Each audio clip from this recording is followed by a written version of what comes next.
now we are talking about the Great Indian Desert.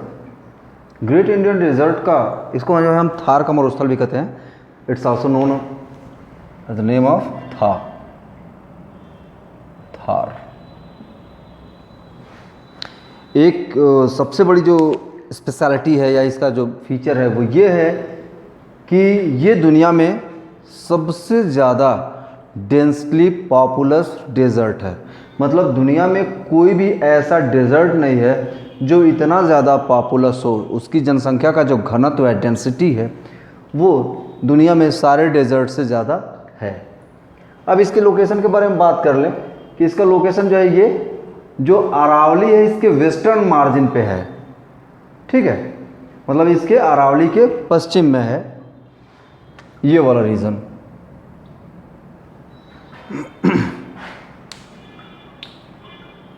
यहाँ का जो प्लेन है, प्लेन का टाइप ये सैंडी प्लेन है. यहाँ पे जो प्रेसिपिटेशन होती है, बारिश होती है, बरसात, तो बारिश 15 सेंटीमीटर या 150 मिलीमीटर आप कह सकते हो. यहाँ पे जो वाहिकाएं हैं, नदियाँ जो छोटी मतलब कभी कभार वाली, तो वो कब दिखाई देती हैं उसके बारे में बता रहे. स्ट्रीम्स अपीयर्स इन रेनी सीजन, मतलब बारिश के सीज़न में, बरसात के मौसम में ही यहाँ पे स्ट्रीम्स जो नदियाँ हैं वो दिखाई देती हैं. कुछ जो यहाँ की एक मेजर जो रिवर है उसका नाम लूनी है. ये सांभर लेक से निकलती है और इधर रन ऑफ कच्छ की तरफ आती है और सैंड में ही ख़त्म हो जाती है, उसी में लुप्त हो जाती है. ये जो है सागर से मिल नहीं पाती है. इससे आप ये मतलब खुद सोच पा रहे होंगे कि वाटर क्राइसिस से कितना ज़्यादा जो है ये जूझने वाला क्षेत्र है. बहुत ही ज़्यादा इधर वाटर क्राइसिस रहती है. इस वाटर क्राइसिस को दूर करने के लिए हमारी गवर्नमेंट ऑफ इंडिया ने वो एक काम किया और हरिके बैराज, इसके बारे में मैप में मैंने आप लोगों को जो मैप का वर्क है जो उसमें मैंने तैयार किया हुआ उसको दूंगा मैं कि आप लोग जो है उसको जान लो. तो हरिके बैराज से जो है इंदिरा नहर, इंदिरा कैनाल जो है वो निकाली गई है और वो इस रीजन में आती है. और इंदिरा कैनाल ने एक प्रयास किया है कि यहाँ पर जो है थोड़ी सी हरियाली आ जाए, तो उसके जो आसपास का रीजन है वहाँ पे थोड़ी हरियाली है, अच्छी जो है हालात है यहाँ पे. तो ये चीज़ें हैं. यहाँ पे मैंने दो वर्ड्स लिखे हुए हैं, सैंड ड्यून्स एंड बरखांस. तो सैंड ड्यून क्या होता है? ये बालू का टिब्बा होता है, रेत के टिब्बे होते हैं, मतलब रेत के बड़े बड़े टीले. तो जब भी हवाएं चलती हैं उनसे रेत के बड़े बड़े टीले बन जाते हैं. और बरखान क्या होता है? तो बरखान जो है, जो अर्धचंद्राकार आकृति, क्रिसेंट टाइप की का जो स्ट्रक्चर फॉर्म होता है, ये होता है बरखान. तो बरखान कुछ इस तरीके का होता है जिसमें आप कभी नदी के किनारे या कहीं भी गए हो तो जहाँ हवाएं चलती हैं तो छोटे छोटे बरखान आपको जो है वो देखने को मिल जाते हैं. ऐसे जब आप राजस्थान में अगर जाओगे तो वहाँ पे एक ज़िला है जैसलमेर, जो बॉर्डर का ज़िला है. तो जैसलमेर जब आप जाएंगे तो वहाँ पर जो है आपको डेजर्ट देखने को मिलेगा और डेजर्ट में इस तरीके के बरखान्स आपको देखने को मिलेंगे. सैंड ड्यून्स भी, वहाँ पे बालू के टिब्बे भी आपको देखने को मिलेंगे. तो ये सारी चीज़ें अब जो है ये अरावली के वेस्ट में ही क्यों है, ईस्ट में क्यों नहीं है, और ये जो सारी चीज़ें हैं उस पर हम थोड़ा सा बात कर लेते हैं टेक्निकलिटी के बारे में कि यहाँ पर जो है डेजर्ट क्यों बन गया. एक्चुअली होता क्या है कि जब मानसून आता है इंडिया का, तो मानसून जो है वो दो पार्ट्स में बढ़ जाता है. और एक जो है वो अरेबियन सी की स्ट्रीम और दूसरी जो है बे ऑफ बंगाल की स्ट्रीम हो जाती है. तो ये दोनों स्ट्रीम्स चलती हैं, ये रीजन और इधर तिब्बत का जो प्लेट्यू है ये रीजन. तो ये रीजन बहुत ही ज़्यादा हॉट होता है और बहुत ज़्यादा हॉट होने की वजह से यहाँ पर जो है जब भी टेम्परेचर ज़्यादा रहेगा तो मॉलिक्यूल्स दूर भागेंगे और इसका मतलब कि यहाँ पे जो प्रेशर होगा वो लो हो जाएगा. और लो प्रेशर की वजह से ये जो हाई प्रेशर है इसको ये लो प्रेशर अपनी तरफ अट्रैक्ट करेगा. यहाँ पर जब बारिश आएगी तो जब ये इधर जाना चाहेगी तो ये अरावली उसको रोक देगा. रोकेगा कैसे? उसको ऊपर उठा देगा. जब ऊपर उठाएगा तो क्या है कि इस रीजन में बारिश हो जाएगी. तो इस रीजन में जो है बारिश थोड़ी बहुत मिल जाएगी अच्छी खासी. लेकिन जैसे ही ये इस रीजन में पहुंचेगा तो ये नीचे उतरेगा और नीचे उतरती हुई बादल से या पवन से बरसात नहीं होती है, इसलिए इस रीजन में बारिश नहीं मिलेगी। थोड़ी बहुत बारिश जो ये रीजन से जो है जाएगी, ये मानसूनी पवन, और जो यहाँ से थोड़ा बहुत बच के चली गई तो वही जो है यहाँ पे लगभग 15 सेंटीमीटर के आसपास बारिश करा दे रही है। नहीं तो अरावली जो है इसको मोड़ देगा और इसी की वजह से इधर शिमला में 100 सेंटीमीटर बारिश मिलेगी, जबकि आपके मथुरा में 50 सेंटीमीटर बारिश है, इलाहाबाद में 70 सेंटीमीटर बारिश है। यहाँ से 50 और इस शाखा से 50, ये दोनों मिलकर के शिमला में 100 सेंटीमीटर बारिश करेंगी। तो ये कारण है कि यहाँ पर जब मानसून पहुँच ही नहीं पाता, बादल ही नहीं पहुँच पाती, तो यहाँ पे बारिश होगी कैसे।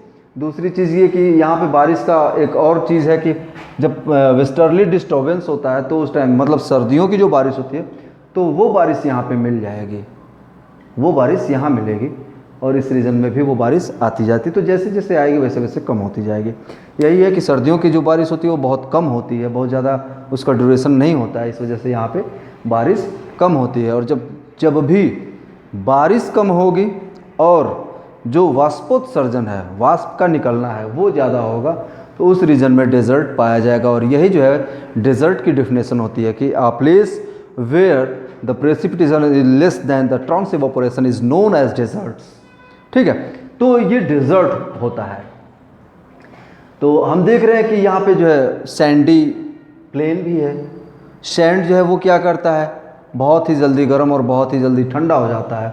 तो जैसे पानी आया इसमें, पानी बारिश हुआ और यहाँ से जो है इवापोरेट कर जाएगा। जैसे ही थोड़ी सी गर्मी हुई, बहुत जल्दी गर्म होता है तो जो है इवापोरेशन उसका हो जाएगा और इसकी वजह से जो है यहाँ पे ये कंडीशंस बनी रहती हैं।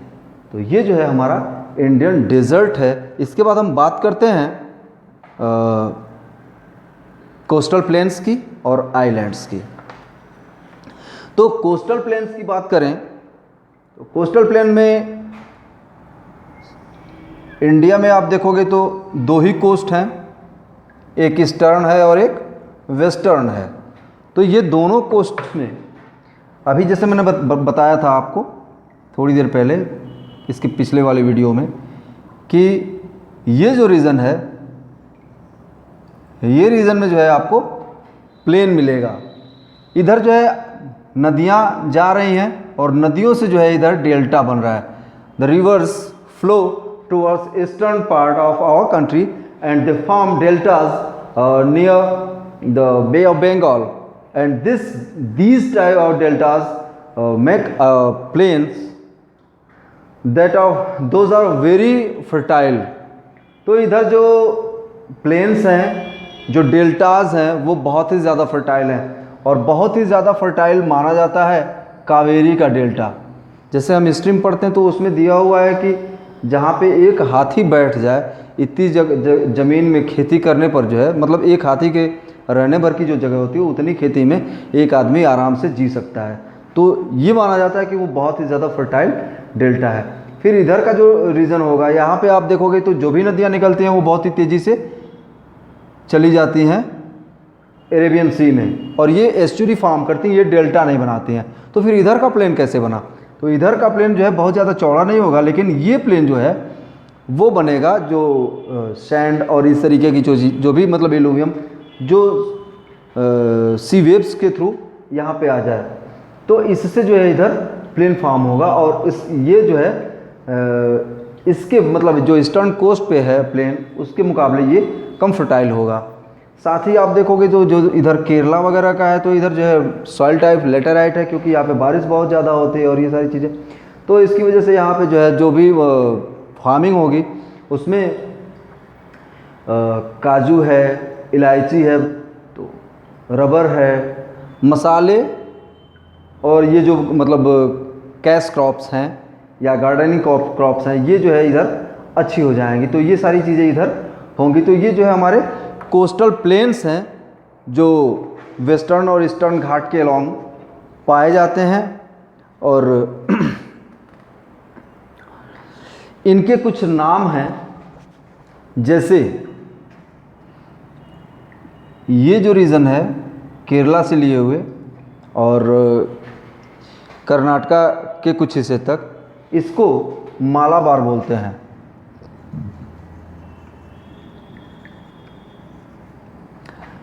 जबकि इसका ऊपरी जो वो क्षेत्र है ये कोंकण होगा,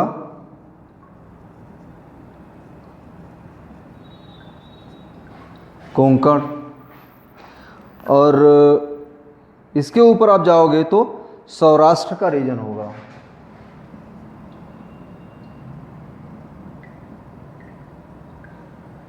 ऐसे ही वेस्टर्न साइड, ईस्टर्न साइड में आते हैं तो नीचे का जो तट है तमिलनाडु और तमिलनाडु तक का, तो इसको कहते हैं कोरोमंडल, कोरोमंडल।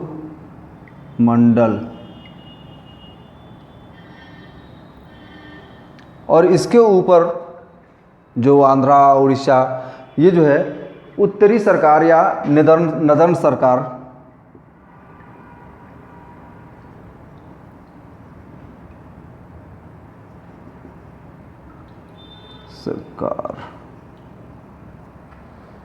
इस नाम से जाना जाता है। तो ये कुछ प्लेन्स हैं जिनका नाम है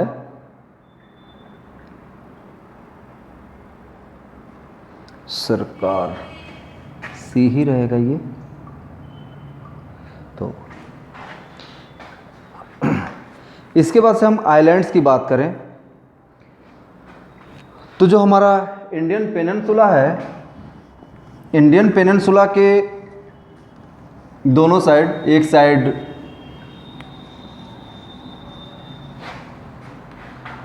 साइड में जो है वो आप देख रहे हो कि लक्षद्वीप है, जिसके बारे में मैंने बताया था आप लोगों को, और दूसरे साइड में बे ऑफ बंगाल में अंडमान एंड निकोबार। तो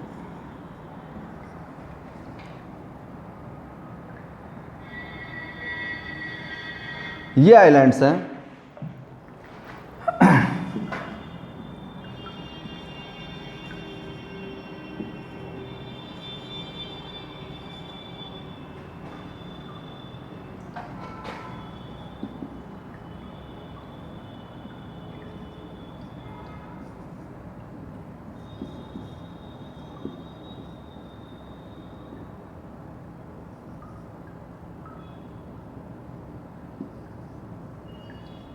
अंडमान निकोबार आइलैंड्स, दोनों का ही आप देखोगे तो फीचर्स में डिफरेंसेस है। ये जहाँ पे रिज टाइप का है, मतलब कि जो टेक्टोनिक एक्टिविटीज़ के थ्रू जो ओशंस में माउंटेन फॉर्म होते हैं उनका ऊपरी हिस्सा है।